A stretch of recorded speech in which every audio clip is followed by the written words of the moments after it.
सांब जय नमः पार्वती शिव हर हर महादेव. ಸಮಯದ ಅಭಾವ ಅದು ನಿಮ್ಮೆಲ್ಲರ ಸ್ವಭಾವ. ಸಮಯದ ಅಭಾವ ಅದು ನಿಮ್ಮೆಲ್ಲರ ಸ್ವಭಾವ. ಅದನ್ನು ಅರಿತುಕೊಂಡು ಮಾತನಾಡದಿದ್ದರೆ ಕಡಿಮೆ ಆಗೋದು ನನ್ನ ಪ್ರಭಾವ. ತ್ರೈಲೋಕ್ಯ ಸಂಪದಾಲಕ್ಯ ಸಮುಲೇಖನ ಬೆತ್ತೆ ಸಚ್ಚಿದಾನಂದ ರೂಪಾಯ ಶಿವಾಯ ಪರಬ್ರಹ್ಮಣೇ ನಮಃ. ಆದಿಯಲ್ಲಿ ಜಗದ್ಗುರು ಪಂಚ ಆಚಾರ್ಯರನ್ನು, ಬಸವಾದಿ ಪ್ರಮಥರನ್ನು, ಜಗತ್ತಿನ ದಾರ್ಶನಿಕರನ್ನು, ಸಂತರನ್ನು, ಮನುಗುಳಿ ಹಿರೇಮಠದ ಗುರು ಪರಂಪರೆಗೆ ಹನಿಮನೆದು ಈ ಭಾಗದ ಅಧಿದೇವರಾಗಿರ್ತಕ್ಕಂಥ ಅಮೋಘ ಸಿದ್ದೇಶ್ವರನ್ನು ಹೃದಯದಲ್ಲಿ ಸ್ಮರಿಸಿಕೊಳ್ಳುತ್ತಾ ಇವತ್ತಿನ ಪವಿತ್ರ ಕ್ಷೇತ್ರವಾಗಿರ್ತಕ್ಕಂಥ ಮಮ್ಮಟ್ಟಗುಡ್ಡದಲ್ಲಿ ನಡೀತಕ್ಕಂಥ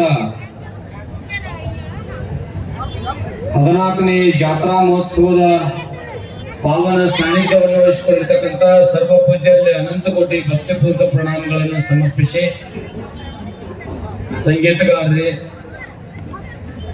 ಮಾಧ್ಯಮ ಮಿತ್ರರೇ, ಸದ್ಭಕ್ತರೇ, ನಿಮ್ಮೆಲ್ಲರಿಗೂ ಶರಣಾರ್ಥಿ.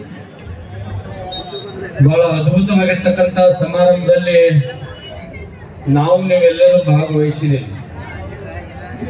ಅವಧೂತದ ಪರಮ ಪೂಜ್ಯರು ನಮಗೆ 2 ವರ್ಷದ ಹಿಂದೆಗಡೆ ಆಮಂತ್ರಣ ಮಾಡ್ಕೋತ ಬರ್ತಾ ಇದ್ವಿ. ಅನಿವಾರ್ಯ ಕಾರಣಗಳಿಂದ ನಮಗೆ ಬರಕ್ಕಾಗಿದ್ದಿಲ್ಲ. ನಿನ್ನೆ ನಮ್ದು ಪಾಳೆ ಇತ್ತು, ಟ್ರೈನ್ ಹೋಗಿಂದ ಟಿಕೆಟ್ ತಕೊಂಡಂಗಾಗಿತ್ತು. ನಿನ್ನೆ ಬರಬೇಕು ಅನ್ನುವಂತ ಸಂದರ್ಭದಲ್ಲಿ ನನ್ನ ಆತ್ಮೀಯನ ಗೆಳೆಯನ ಮಗನ ಹುಟ್ಟುಹಬ್ಬ ಇರುವುದರಿಂದ ಅವ ಅಲ್ಲೇ ಕರ್ಕೊಂಡು ಹೋದ. ಮತ್ತೆ ಪೂಜ್ಯರಿಗೆ ಫೋನ್ ಮಾಡಿ ಇವತ್ತು ಎಷ್ಟೊತ್ತಿದ್ರು ನಾನು ಬರ್ತೀನಿ ತಿಳ್ಕೊಂಡು ಈ ಸಮಾರಂಭದಲ್ಲಿ ನಾನು ಭಾಗವಹಿಸಿದೆ. ಇವತ್ತಿನ ದಿವಸ ಈ ಸಮಾರಂಭವನ್ನು ನೋಡಿದ್ರೆ ಇಡೀ ಕರ್ನಾಟಕದ ಮಹಾಜನತೆ ಅಷ್ಟೇ ಅಲ್ಲ, ಮಹಾರಾಷ್ಟ್ರದ ಭಕ್ತಾದಿಗಳು ಈ ಮಠಕ್ಕೆ ಮತ್ತು ಈ ದೇವಸ್ಥಾನಕ್ಕೆ ನಡೆದುಕೊಳ್ತಾ ಇದ್ದಾರೆ. ಪರಮಾತ್ಮ ಜಗತ್ತನ್ನು ಸೃಷ್ಟಿ ಮಾಡಿದ್ದಾನೆ. ಈ ಜಗತ್ತಿನಲ್ಲಿ ನಾವೆಲ್ಲ ಜಾತಿ ಭೇದ ಭಾವ ಅನ್ನೋದೇ ಬದುಕ್ತಾ ಇದೆ. ಮನುಷ್ಯ ಈ ಭೂಮಿಗೆ ಬರ್ಬೇಕಾದ್ರೂ ಏನು ತೆಗೆದುಕೊಂಡು ಬಂದಿಲ್ಲ. ಈ ಭೂಮಿಯನ್ನು ಬಿಟ್ಟು ಹೋಗ್ಬೇಕಾದ್ರೂ ಏನೂ ತೆಗೆದುಕೊಂಡು ಹೋಗುವುದಿಲ್ಲ. ಇರೋ ತನಕ ಪ್ರೀತಿಯಿಂದ ಹೌದು ಅನ್ನುವಂತ ರೀತಿಯಲ್ಲಿ ಬದುಕಬೇಕು. ಹಿರಿಯರು ಒಂದು ಮಾತನ್ನು ಹೇಳ್ತಾರ, ಹೆಂಡ ಕುಡಿದಷ್ಟು ಹಾಲು ಕುಡಿಯಲಿಲ್ಲ ಮಾನವ, ಹೆಂಡ ಕುಡಿದಷ್ಟು ಹಾಲು ಕುಡಿಯಲಿಲ್ಲ ಮಾನವ, ದಂಡ ಕೊಟ್ಟಷ್ಟು ದಾನ ಮಾಡಲಿಲ್ಲ ಮಾನವ, ದಂಡ ಕೊಟ್ಟಷ್ಟು ದಾನ ಮಾಡಲಿಲ್ಲ ಮಾನವ, ತಿಂದು ತಿರುಗಿದಷ್ಟು ಶಿವಶರಣರ ಸೇವೆ ಮಾಡಲಿಲ್ಲ ಮಾನವ. ಮನುಷ್ಯನಾಗಿ ಈ ಭೂಮಿಯ ಮೇಲೆ ಹುಟ್ಟಿದ ನಂತರ ಮಮ್ಮಟ್ಟಗುಡ್ಡದಲ್ಲಿ ನಡೀತಕ್ಕಂಥ ಜಾತ್ರಾ ಮಹೋತ್ಸವದಲ್ಲಿ ಭಾಗಿಯಾಗದಿದ್ರೆ ನಿನ್ನ ಜೀವನವೇ ವ್ಯರ್ಥ ಮಾನವ, ಜೀವನವೇ ವ್ಯರ್ಥ. ತಾಯಿ ಆದಂತಳು ಮಗನಿಗೆ ಹೇಳ್ತಾ ಇದ್ದಾಳೆ, ಹೊರಗಡೆ ಇರ್ತಕ್ಕಂಥ ಕರಿ ಚಹಾ ಕುಡಿದು ನಿನ್ನ ಶರೀರ ಹಾಳು ಮಾಡ್ಕೋಬೇಡಪ್ಪ, ಪವಿತ್ರವಾಗಿರ್ತಕ್ಕಂಥ ಗೋಮಾತೆ ಹಾಲನ್ನು ಕುಡಿ. ಯಾವುದೇ ಒಂದು ಮನೆ ಗೃಹ ಪ್ರವೇಶ ಆಗಬೇಕಾದ್ರ, ಅಂಗಡಿ ಗೃಹ ಪ್ರವೇಶ ಆಗಬೇಕಾದ್ರ ಇಲ್ಲಿ ವೇದಿಕೆ ಮೇಲೆ ಇರ್ತಕ್ಕಂಥ ಪರಮ ಪೂಜ್ಯರಾಗಿರ್ಬೋದು, ಜಗದ್ಗುರು ಮಹಾಸನ್ನಿಧಿಯವರಾಗಿರ್ಬೋದು, ಯಾರು ಬರುವುದಿಲ್ಲ. ಮೊದಲಿಗೆ ಯಾರು ಬರ್ತಾರ? ಗೋಮಾತೆ ಬರ್ತತಿ.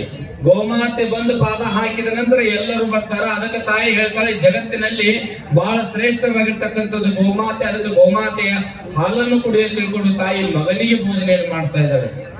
ದಂಡ ಕೊಟ್ಟಷ್ಟು ದಾನ ಮಾಡಲಿಲ್ಲ ಮಾನವ. ನಾವೆಲ್ಲೆಲ್ಲ ಹೋಗಿ ದಂಡ ಕೊಟ್ಟು ಬರ್ತೇವೆ. ಕಾರ್ ಲೈಸೆನ್ಸ್ ಇರುವುದಿಲ್ಲ, ಬೈಕ್ ಲೈಸೆನ್ಸ್ ಇರುವುದಿಲ್ಲ, ಬೇರೆ ಬೇರೆ ಲೈಸೆನ್ಸ್ ಇರುವುದಿಲ್ಲ. ಅಂತ ಸಂದರ್ಭದಲ್ಲಿ ಪೊಲೀಸ್ ಇಲಾಖೆಯವರಿಗೆ ನಾವು ದಂಡ ಕೊಡ್ತೇವೆ. ಅಂತಲ್ಲೇ ದಂಡ ಕೊಡ್ಬೇಡ. ಒಂದಿಷ್ಟು ಎಲ್ಲರೇ ಧರ್ಮ ಸಭೆಗಳು ಪುರಾಣ ಪ್ರವಚನ ನಡೀತಾವು, ಅಂತಲ್ಲಿ ಹೋಗಿ ದಾನ ಮಾಡೋ ತಿಳ್ಕೊಂಡು ತಾಯಿ ಮಗನಿಗೆ ಬೋಧನೆ ಮಾಡ್ತಾ ಇದ್ದಾಳೆ.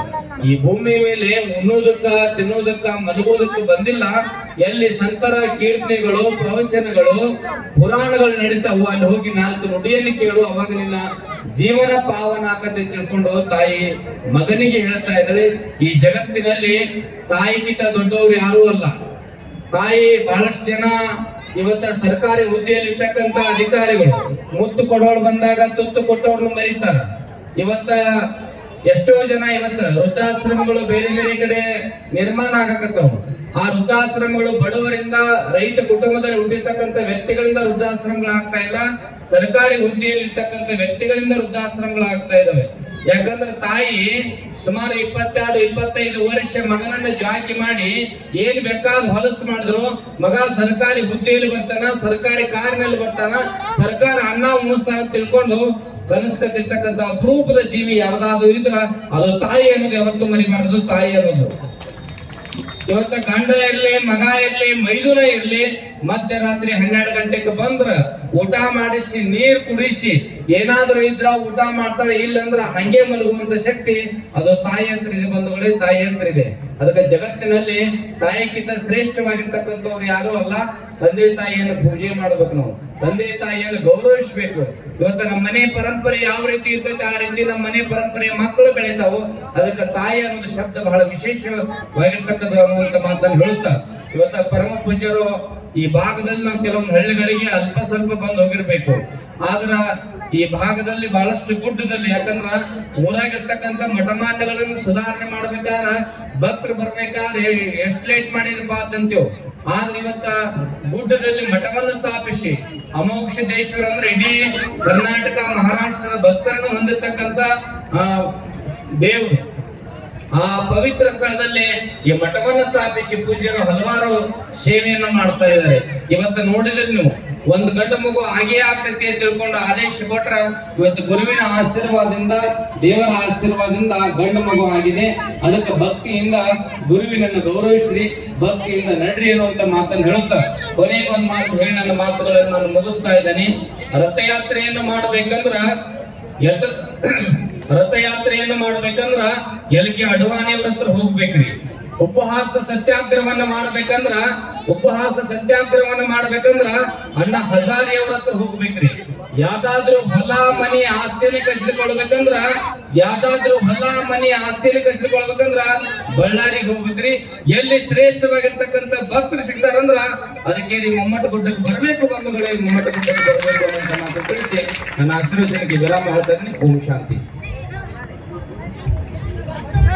ಪರಮ ಪೂಜ್ಯರಾದ ಶಟಸ್ಥಲ ಬ್ರಹ್ಮ ಅಭಿನವ ಸಂಗಮ ಬಸವ ಶಿವಾಚಾರ್ಯ ಹಿರೇಮಠ ಮನುಗಳ ಪೂಜ್ಯರು ನಮ್ಮ ಕರೆಗೆ ಹೋಗಟ್ಟು ಆಗಮಿಸಿ ತಮ್ಮ ದರ್ಶನ ಮತ್ತು ಆಶೀರ್ವಾದವನ್ನು ದಯಪಾಲಿಸಿದ್ದಾರೆ. ಪರಮ ಪೂಜ್ಯರಿಗೆ ಮತ್ತೊಮ್ಮೆ ಜೋರಾಗಿ ಚಪ್ಪಾಳೆ ತಟ್ಟುವುದರ ಮೂಲಕ ನಮ್ಮ ಶ್ರೀಮಠದ ವತಿಯಿಂದ ಅಭಿನಂದನೆಯನ್ನು ಸಲ್ಲಿಸೋಣ.